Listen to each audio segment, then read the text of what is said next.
Bakit? Ha? Sino kausap mo? Stop! Ba't tatawagan mo boyfriend ko? Para namin makausap ka. Oh, eh bakit nagbabanding kami? Pinsan to pinsan. Para ka naman din nagtiting. Kumain ka na? Pinsan to pinsan ba yung ganyan ginagawa mo? Pakatindi mo, pati ba naman yung boyfriend ko? Papangasawa ko na yan, girl. Ate. Huwag mo kong inaate. Pipika ako sa'yo. So, anong kakantahin ko sa kasal mo? Kailangan meron akong participation doon. Dapat ang exposure ko sa kasal mo is 1 hour and 30 minutes. Ako na bahala sa mga ninong-ninang. Ako mag-i-invite. Ako rin bahala sa mga dadalo. Ayoko nang masyadong crowded kasi ayoko ng maraming tao. Oh, ang arte. Ikaw ba yung kakasal?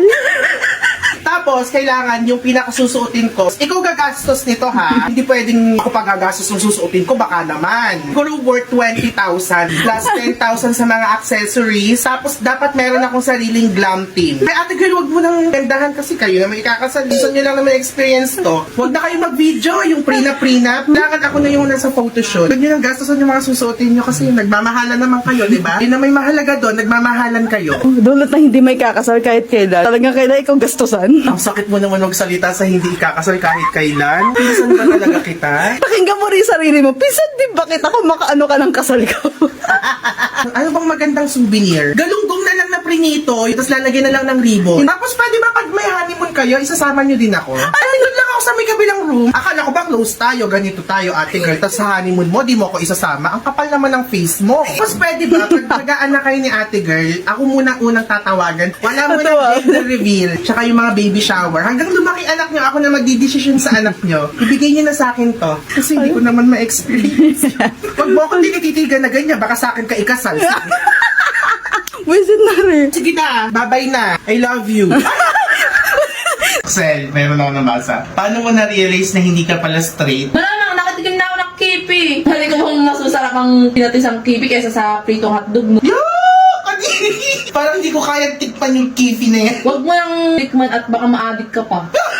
Straight naman ako dati. Kasalanan mo to, Sino yung binabanggit mo? ex ko. Kung di ako niloko-loko ng tayo, eh sana straight pa rin ako hanggang ngayon. Sinaktan mo ako eh, pinagpalit mo ko. Nag-cheat ka sa akin. Di ka man lang makontento sa akin. Eh di ang ending, ginawa ko yung pinalit mo sa akin. Kaya kayong mga lalaki kayo, huwag nyo inuugali yung pag-cheat nyo ha. Ay, bubuhos ka naman na sama ng loob. Nagsasabi lang ako ng totoo. Cheat ng cheat eh. Ayan tuloy, nagiging ano yung mga kababaihan. Sobrang nasaktan ako, pumatol na lang ako sa babae. Ang tagal na namin ngayon ng girlfriend kinemerites ko. Mahal mo ba? Malamang, love wins. Sa bahagari, ang tunay na pagmamahal mo. Ang pinaghugatan mo kaya hindi ka na straight ngayon dahil sinaktan ka ng lalaking pinakamamahal mo dati. Oo, Ano ka na ngayon? good girl. Kumakain lang ng kipi. Taas pa ng baby mo. Kasi ang taas ng baby mo, hindi ka naman maganda, papabibi-bibi ka pa. Hindi ka naman taas ng flash mo, pinaasbak ka pa. Kaya ba ang nurse? Alam kang therapeutic communication. Eh bakit maganda ka ba? Alam mo, imbis na okay yung impression ko, ma-high blood talaga ako sa'yo. Single ka na forever, tandaan mo yan. Ay, grabe. Ano pa ang baby? Ay, galit na siya. Alam mo, ikaw ang nurse na mapanakit ng damdami. Oh. Flash ka ba ng flash mo? Oh my God! Gusto mo maging pasyente today? Bakit maganda ka ba? Bakit maganda ka rin ba? Oo. Sino nagsabi sa'yo? Ang nanay ko, bakit sinabihan ka ba ng nanay mo na maganda ka? Pumasok ka na doon. Kasi nagmana ng kaanohan yung katarayan. Sa'yo? Mabait ako, nurse. Ang sinagamit ko! Oh.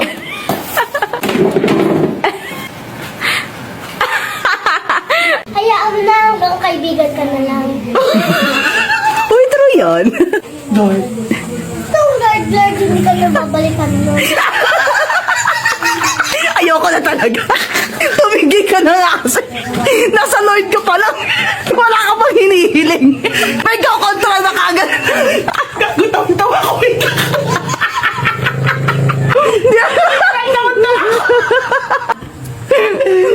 Okay, take two ha. Ang sasabat ha. Lord. Paano mag-assume? Pinadamay mo pa si Lord eh. Ano ko ba to? Pasok ka doon. Nalambot ka doon. Nang lambot ako, te. Huwag daw ako mag-assume na dami ko ba daw si Lord? Tete, dito ka na lang mag-sorry oh. Ayun si Lord oh. Oo nga, kasi naman nandito ka. Tama na. Asan ako? Sino kayo? Kayo kilala? Sinaktan niyo ako ngayong araw, ah. Halika, samahan mo ako. Saan tayo pupunta? Basta samahan mo na lang ako. Bakit ba nagtatanong ka pa? Ay, hindi ba pwede ate magpahinga? Ay, walang pahinga. Day off ko rin ngayon. Walang magpapahinga sa pamilyang to. Samahan mo na ako. Oras na. Kanina pa kita hinihintay. Napakatagal mong dumating. Ano naman kasi naggaling. Ate na duty! Nakita mo na kayo uniform pa! Mukhang hindi ka nag-duty. Paka-fresh mo. Magkano po yan? Wait lang po ah. Eh, binili ako doon. Oh. Bayaran mo. Ano ba binili mo? Diaper ng anak ko. Wala na kasi siyang diaper. Bakit ako ba nagluwal sa anak mo? Please, kadugo ka. Ay, ang lakas ng trip mo! Bilisan mo. Nandoon. Hinihintay ka. Ate, magkano po yung diaper ng anak niya? Obligasyon mo to, pinasa mo sa akin! Oo, tingnan mo. Kulay blue pa pala Baka yun. gatas gusto mo rin. Ay, hindi, meron pa siya doon. Saka na lang yun. Siguro bukas. Pagod na pagod ako galing ng duty tapos magpapadrive ka sa akin. Ako pa magbabayad ng diaper ng anak mo? Ate, wala pong discount! Thank you, ate. Tutuwa anak ko neto. Nakapili lang nakakainin ko.